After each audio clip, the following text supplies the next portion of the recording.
kemunculan Al-Mahdi nanti ketika terjadi ikhtilaf, maka tiada suatu masa kecuali ada wali yang berpangkat ghaus, pemimpin para wali. Ada wali yang kutub, jumlahnya sebanyak jumlahnya para ahlul badr, tapi dulu nggak nyampe. Jadi di masa Rasulullah 313, lalu mencar-mencar, nanti di akhir zaman kembali 313. Apa penyebab mereka jadi wali? Salamati sudurihim, kolbunya ini selamat daripada kebencian. Kita baru begini aja udah benci, ya nggak? Baru beda faham dikit udah benci, baru beda opini masalah Taliban udah benci, ya nggak? Baru beda 01, 02 udah benci. Gimana mau jadi wali abdal? Ntar belum luka ini selesai udah muncul lagi 2024, lukanya tambah banyak. Jadi salamatus sadar ini kalau boleh disebut, dia nggak pernah terluka hatinya dalam pengertian dendam kebencian. Zamannya baru begini Pak, bencinya bukan main, kata-kata kasarnya bukan main.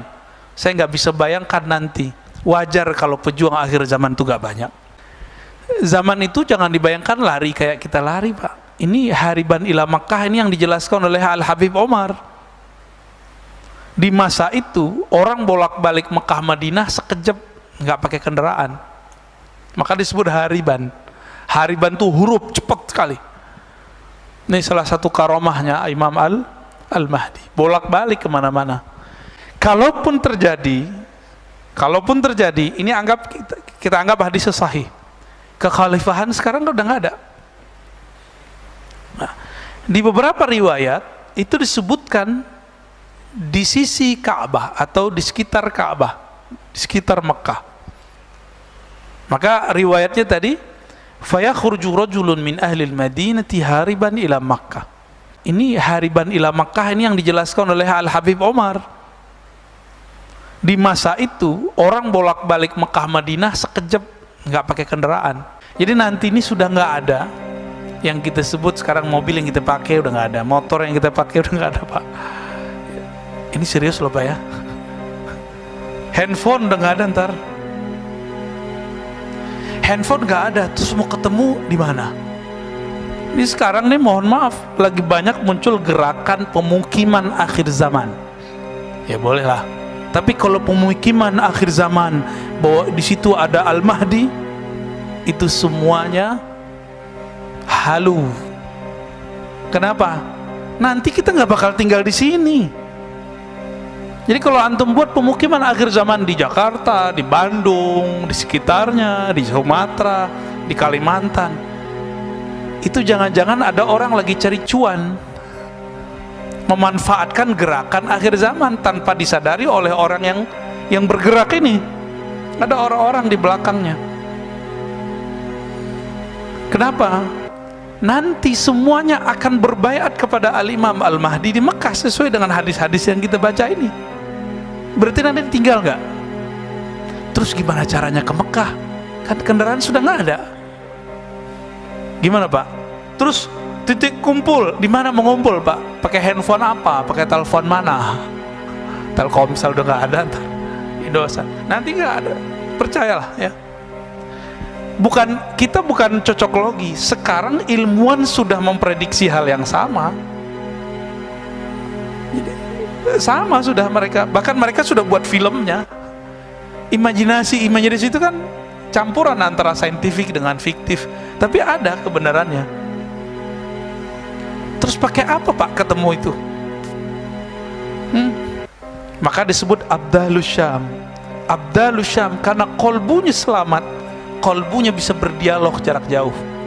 Seperti terjadi pada Sayyidina Umar. Sayyidina Umar ini kan kutub. Di zamannya kutub dia, tinggi sekali itu Pak. Selangkah lagi itu di atasnya Nabi udah. Maka Nabi Muhammad mengatakan, seandainya ada Nabi setelahku, Umar kali orangnya, gitu kali. Jadi Nabi candain Umar. Tapi kan nggak ada lagi Nabi setelah Nabi Muhammad SAW. Umar lagi khutbah begini, matanya tahu-tahu melihat ke arah mana gitu, nggak jelas. Terus dia panggil, Jadi dia ternyata habis mengirim satu rombongan panglima yang disebut Sariyah, namanya Sariyah juga, sedang bergerak di salah satu wilayah di Irak ataupun di Syam. Ada dua versi yang saya baca. Dia lagi di bawah gunung, di belakang gunung, di belakang bukit sudah ada musuh yang banyak sekali. Jarak Madinah dengan Irak bisa sebulan Pak zaman itu. Pakai motor nggak bisa Pak, nggak, belum ada.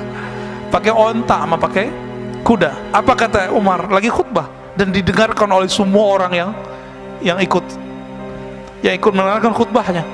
Ya Sariyah al-Jabal, ya Sariyah al-Jabal.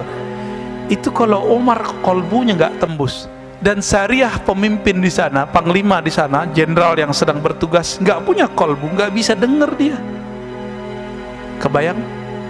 Kira-kira seperti itu nanti perjuangan akhir zaman itu.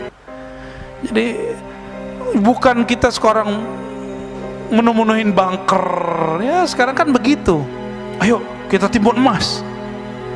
Kan ada satu riwayat yang dhaif yang menyebutkan bahwa di akhir zaman itu terjadi kesusahan, kepayahan, paceklik, maka kita harus menimbun harta, mengumpulkan harta di bunker-bunker. Itu halus semua itu Pak. Ya, mana ada di akhir zaman orang selamat pakai duit, pakai emas, nggak ada. Yang selamat tuh pakai kolbu dia.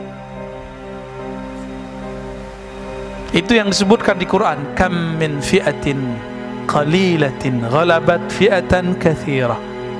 Betapa banyak kelompok kecil bisa mengalahkan kelompok besar. Karena kelompok kecil ini punya kolbu, kelompok besar itu tidak. Kelompok kecil itu jumlahnya dulu cuma 313. Tentara apa namanya? Jalut atau Tolut? Tolut. Tentara Tolut. Ternyata di situ ada Nabi Daud. 313 jumlahnya. Apa kata Allah? Jika kamu melewati sungai, jangan minum banyak-banyak. Minum itu pakai air, nggak boleh tamak. Jadi ngambil air tuh. Jadi nggak ngambil pakai gayung, nggak begitu. Udah belajar hikmat mereka dari dulu. Sederhana. Ini sekarang cuma diuji amat sedikit saja, baru pandemi udah ngomong kemana-mana ya. Kita lapar, kita susah makan, ya salam. Baru zamannya begini kita udah ngeluh. Ntar kalau nanti ada zaman begitu jadi zombie kali ya. Ya, zamannya baru begini Pak, bencinya bukan main, kata-kata kasarnya bukan main. Saya nggak bisa bayangkan nanti. Wajar kalau pejuang akhir zaman itu gak banyak. Orang-orang yang kata-katanya terjaga, kolbunya terjaga, dan itu gak banyak. Kita dikit-dikit sudah mulai kebencian. Ini mereka tuh bukan musuh-musuh kita, yang ada sekarang itu. Belum. Sabar. Ini lagi ada semacam filter, dipisahin. Mana ashabus shimal, mana ashabul yamin. Lagi dipisah-pisah sama Allah ini. Tapi belum jelas Pak. Maka kalau tadi Bapak nyebutin kelompok yang tadi, ya belum juga. Ya, mereka jadi berubah dari tahun kapan ke sekarang. Siapa tahu berubah lagi, wallahu a'lam, ya kan?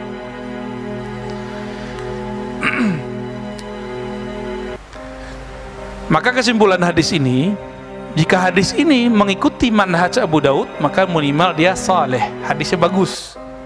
Berarti bisa dikatakan kemunculan Al-Mahdi nanti ketika terjadi ikhtilaf. Apa arti ikhtilaf? Perselisihan. Dan konteksnya menyebutkan Mekah Madinah, berarti kekuasaan yang ada di Haramain. Ya. Sekarang ya Saudi, Pak. Apakah nanti akan terjadi perselisihan anaknya Salman? Tidak disebutkan di hadis. Namun hadisnya mengarah ke sana. Kalau kita mau pakai hadis ini, masalahnya hadisnya tidak sampai derajat sahih. Maka tidak mesti hadis yang tidak sahih itu tidak terjadi, bisa jadi terjadi. Namun karena kekuatannya tidak kuat, kita tunggu saja, Pak. Sekarang udah tengkar belum mereka? Ada syarat di situ, inda mauti khalifah, kita terjadi kematian khalifah. Di riwayat Ibnu Majah disebutkan yaktatil, saling berbunuhan. Lalu muncullah setelah itu panji-panji hitam. Tapi syaratnya satu kalau di Ibnu Majah, mati dulu khalifahnya. Nah, itu cara membatalkan kalau pakai hadis. Apakah yang di Taliban sekarang itu panji-panji hitam Al-Mahdi? Belum tentu. Kenapa? Karena di hadis Ibnu Majah disebutkan mati dulu khalifahnya. Kalau dulu ustadz-ustadz yang dulu membahas hadis ini mengatakan ini adalah negara Saudi, kerajaan Saudi, maka mati dulu tuh raja Saudinya. Ini rajanya belum mati, ya kan? Itu satu, untuk membatalkan bahwa cocoklogi ini tidak benar. Cocoklogi bahwa apakah Taliban? Belum tentu. Sabar dulu Pak, ini baru belum sampai sebulan. Setelah ini mereka perang saudara dulu kan? Nanti perang saudara dulu Pak, coba aja lihat. Ustadz dia kan aswaja, saya nggak ada urusan mereka mau aswaja, mereka mau asawah. Karena akidah dengan pergerakan semenjak tahun 2000-an sampai sekarang itu sudah nggak sejalan. Ada orang akidahnya Ahlussunnah, Asy'ariyah, Maturidiyah, mazhab Syafi'i. Pergerakannya pergerakan Khawarij banyak sekarang. Ya. Ciri-cirinya itu saja, gampang benci, gampang melaknat orang, beda politik kafir atau beda politik sesat. Minimal itu, beda politik neraka. Ini udah kena Khawarij. Akidah dia awalnya Ahlussunnah, tapi rusak oleh persoalan politik. Saya nggak kunut, Bapak, Pak Dokter kunut. Itu kita beda iman nggak, Pak? Neraka surga nggak? Iya apa nggak? Ini beda cara sholat loh. Beda cara sholat, neraka nggak? Beda politik, neraka nggak? Kalau cara sholat boleh beda, kenapa politik nggak boleh beda? Kenapa muamalat nggak boleh beda? Muamalat masalah bisnis, transaksi. Kalau riba pasti haram. Tapi GoFood, GoPay gimana Pak?